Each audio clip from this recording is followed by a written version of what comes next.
प्रारब्ध की सीरीज में आज हम बात करने वाले हैं कि राहु अगर सप्तम भाव में है तो क्या कर्स होती है। जब भी राहु फर्स्ट 1-7 एक्सेस में आते हैं तो उस व्यक्ति का जीवन जो है वो एक्सट्रीम लेवल्स पे चलता है, या तो बहुत ज्यादा सोशल इन्वॉल्वमेंट होती है या बिल्कुल सोशल इन्वॉल्वमेंट नहीं होती है।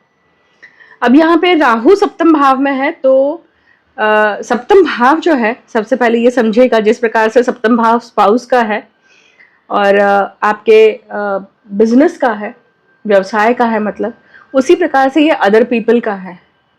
और ये अदर पीपल मतलब क्या, आप लोगों के साथ कैसे व्यवहार करते हैं, आपकी बुद्धि किस प्रकार से बर्ताव करती है लोगों के साथ में, आपका व्यवहार इतर लोगों के साथ कैसा है, ये वो तय करता है सप्तम भाव। वहां पे राहु आ गए, मतलब राहु जब भी आ जाते हैं तो सप्तम भाव के लिए बताया जाता है, ये कर्ज बताई जाती है कि आइदर ये व्यक्ति खुद व्यभिचारी होगा, मतलब इसका वर्तन व्यभिचारी रहेगा, या फिर इसके जीवन में व्यभिचारी स्पाउस या व्यभिचारी लोग ही आएंगे। तो व्यभिचार कहीं ना कहीं कर्स है। मल्टीपल पार्टनरशिप आ जाती है। व्यभिचार मानसिक रूप से हुआ, शारीरिक रूप से हुआ, वैचारिक रूप से हुआ, आर्थिक रूप से हुआ। व्यभिचार की अलग अलग श्रेणियां हैं समाज में। जो एक मतलब बना हुआ है चौकट, उसमें जो फिट नहीं है वो out of the box thinking है, परंतु जब वो शारीरिक रूप में हो जाती है तो उसे व्यभिचार कह दिया जाता है। जो आपका नहीं है और उसको लेने की जो बुद्धि होती है व्यक्ति को, वो व्यभिचारी बुद्धि है। सप्तम भाव के राहु की ये कर्स होती है कि वो आपसे कभी ना कभी व्यभिचार करवाता ही है। बहुत बार सप्तम भाव जिनकी शादी हो चुकी है या जो दाम्पत्य जीवन में ऑलरेडी है, उनके साथ में ये चीज होती ही होती है कि अब यहाँ पे एक ग्रह है तो शादी है, लीगल मैरिज है, परंतु और अफेयर्स हैं या और मल्टीपल पार्टनरशिप हो जाती है, या फिर भले ही वो फिजिकल लेवल पे ना हो परंतु वैचारिक लेवल पे, वर्चुअल लेवल पे वो चीज होती है। तो कर्स क्या है? कर्स ये है कि वो जो चंडाल है, क्योंकि राहुल क्या है, राहु मलेच्छ ग्रह है, राहु को चंडाल बुद्धि कहा गया है। राहु जो है वो चंडाल के द्योतक है, राइट। तो चंडाल बुद्धि आपके सप्तम भाव में, आपके सप्तम भाव के जो विचार हैं उसके ऊपर काम करती है। मतलब आपका वर्तन भी चांडालिक होगा। चंडालिक वर्तन क्या होता है? चंडालिक वर्तन ना कभी भी धर्म प्रिय नहीं होता है, राइट। मतलब धर्मबद्ध होकर तो वो कभी भी व्यक्ति काम नहीं करेगा, याद रखिएगा। परंतु केतु उसके प्रथम भाव में, तो उसका मानसिक क्या है, केतु बोलता है मत कर, क्योंकि केतु इंटेलिजेंस पे है ना, बुद्धि पे है। तो राहु जो है वो सप्तम भाव में ये सब चीजें आपके सामने परोस रहा है, या ये स्थितियां परोस रही है अपने आप, परंतु केतु आपको बताते रहता है मत कर ऐसा। That's what the job of Ketu is there. परंतु वो होता है क्या? तो नहीं हो पाता है। और आइदर व्यक्ति वैसा बर्ताव करता है या फिर व्यक्ति का जो पार्टनर होता है वो बर्ताव ऐसा करता है। बहुत बार शास्त्रों में कहा गया है कि जब सप्तम भाव में राहु होते हैं तो उस व्यक्ति की जो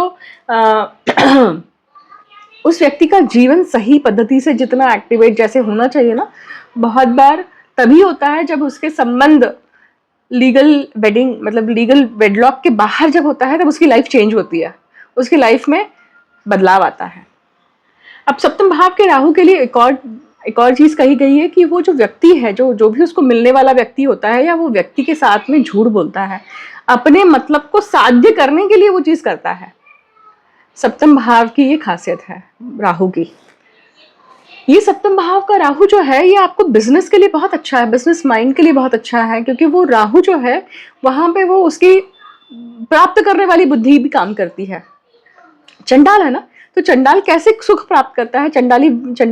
चंडालिक व्यवहार कैसा है? तो दूसरों को उद्ध्वस्त करने में जो आनंद आता है वो चंडालों का आनंद है। तो ये तो चांडाल बुद्धि वाला है, ये चांडालिक कर्म करने वाला है। चंडाली श्रेणी किसे कही गई है? जो चिताओं को रचते हैं ना, मतलब जितनी भी शमशान घाट है, शमशान घाट में जो चिताएं रची जाती हैं, चिताएं को सजाई जाती है ना, चिता को तैयार किया जाता है ना, जो जो समाज होता है या जो व्यक्ति वो काम करते हैं वो डोम समाज से होते हैं, परंतु वो कर्म जो कहा जाता है वो चांडालिक कर्म है। और वो सबको, इसलिए हमारे यहाँ कर्म की श्रेणियां दी है, कर्म का वर्गीकरण है। हर कोई उठ के कोई भी कर्म कर ले ऐसा नहीं होता है। फॉर एग्जाम्पल, मतलब जो व्यक्ति या जो पीढ़ी कफन या दशक्रिया की सामग्री बेचते आ रही है, खानदानी व्यवसाय होता है उनका, वो वही काम करते हैं। मोस्ट ऑफ द टाइम वही कर्म करने वाला ही व्यक्ति होता है, और उसके कर्म बंधन गत जन्म में कुछ ऐसे रहे हैं जिसके कारण उसको ये चंडालिक कर्म करने के लिए, अब ये चंडालिक कर्म कहा जाता है। परंतु शिव जी के अनुसार जब व्यक्ति इस प्रकार का कर्म करता है तो वो अंतिम सत्य को देखता है, अंतिम सत्य का साक्षी होता है।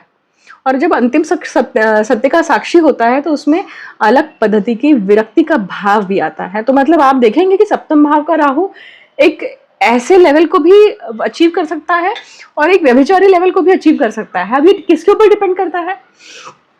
अभी ये राहु नीच का है, ये राहु उच्च का है, ये राहु जल तत्व में है, अग्नि तत्व में है, उसके अनुसार फलित पूरा बदल जाता है। अब ये उच्च का राहु है ना, मतलब मिथुन राशि और वृषभ राशि का राहु होता है, तो व्यक्ति जो है वो उच्चत्व को धारण करके ही चलता है। मतलब वो अपने ही फायदे का सोचेगा, अपने आप को 100% पोर्ट्रे करेगा, अपना अस्तित्व सबसे ज्यादा रखेगा, राइट। परंतु वो नीच का है, नीच का राहु मतलब वृश्चिक का राहु या फिर धनु का राहु है, तो वो कहीं ना कहीं खंडन करने वाला है। वृश्चिक का राहु, मैं हमेशा बोलते आई हूँ कि जिसने गत जन्म में नीच तंत्र क्रिया करी है उसके लिए वो आता है। मैं वृश्चिक राहु के, अष्टम भाव के राहु या वृश्चिक राहु के ऊपर बात जरूर करूंगी, अभी नहीं, परंतु इतना आप समझ लीजिए। वही अगर धनु राशि का राहु है तो उस व्यक्ति में क्या है, कहीं धनु राशि जो है वो बैटल फील्ड है, एक सोच है जिसके ऊपर व्यक्ति लड़ रहा है, उस सोच की जो गरिमा है उसका खंडन किया हुआ है उसने, वो राहु है। वो सामाजिक बंधनों का या किसी भी चीज के सैंक्टिटी का खंडन किया हुआ है। अब वो जब सप्तम भाव में आ जाता है तो वो मोस्ट ऑफ द टाइम वैवाहिक होती है, मतलब पार्टनरशिप होती है, मतलब व्यवसाय होता है। व्यवसाय लक्ष्मी जो है वो कभी भी शुद्ध लक्ष्मी होती ही नहीं ना, क्यों? क्योंकि व्यवसायिक लक्ष्मी जो है वो कैसी है, दूसरों को फंसा के आप पैसा अर्न करते हैं, right. No offense to anybody who is doing the व्यवसाय, बट ये सत्य है, ये मैं नहीं कह रही हूँ, ये पुराण कहते हैं, ये हमारे शास्त्र कहते हैं। क्योंकि व्यवसाय में जो जितना उसका मोल है उससे कहीं ना कहीं थोड़ा बढ़ा चढ़ा के आप सामने वाले को दे रहे हैं, क्योंकि आप प्रॉफिट अर्न करना चाह रहे हैं, राइट। तो व्यवसायिक लक्ष्मी जो है उसमें झूठ है कहीं ना कहीं, तो वो शुद्ध लक्ष्मी नहीं कही जाती है। शुद्ध लक्ष्मी और अशुद्ध लक्ष्मी, इसके ऊपर अगर आप समझना चाहते हैं तो मुझे बताइएगा, मैं एक अलग से वीडियो बनाऊंगी। क्योंकि शुद्ध लक्ष्मी और अशुद्ध लक्ष्मी के श्रेणी और प्रकार बहुत अलग अलग हैं, और अगर हम उस चीज को समझते हैं तो हमें पता चल जाता है कि लक्ष्मी का कर्म बंधन क्या है, हमारे पास जो लक्ष्मी आ रही है उसका कर्म बंधन क्या है। तो सप्तम भाव के राहु है ना, अब ये जल तत्व का है, मतलब कर्क राशि का है, वृश्चिक राशि का है, आपके मीन राशि का है, तो ये इमोशंस को लेकर कहीं ना कहीं चंडाल बुद्धि है, इमोशंस को लेकर कहीं ना कहीं कुछ गलत कर्म है। अब इसी राहु के साथ में अलग अलग ग्रह संलग्न हो जाते हैं तो वो योग बन जाते हैं, राइट। मतलब राहु शुक्र आ जाए तो ये योग और प्रबल रूप से काम करता है। मतलब ये श्रृंगार योग है, श्रृंगार योग जो आपको बहुत ज्यादा लक्ष्मी प्राप्त करके देता है। बहुत सारे लोग जिनके पत्रिका में सप्तम भाव में राहु और शुक्र होगा, और अगर उनके मल्टीपल पार्टनरशिप होती रहती है तो वो देखते होंगे, अगर वो नोटिस करेंगे, ऑब्जर्व करेंगे, तो जितनी उनकी मल्टीपल पार्टनरशिप होती है, जितनी बार वो ऐसी क्रिया में संलग्न होते हैं, उतनी बार उसके आसपास के समय में आप देखिए आपको फायदा हो रहा है, लक्ष्मी की प्राप्ति हो रही है। द प्रॉब्लम इज कि कमिटमेंट फेल नहीं होना चाहिए। अगर आप कमिटमेंट में हैं तो वो गलत हो रहा है। परंतु आप कमिटमेंट में नहीं है, तो ये फायदा होता है।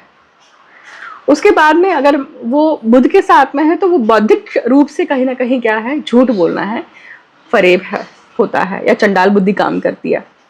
उसके बाद में ये राहु गुरु के साथ में है तो गुरु चंडाल योग आ गया। मतलब कहीं ना कहीं गत जन्म में पत्नी के साथ मिलकर या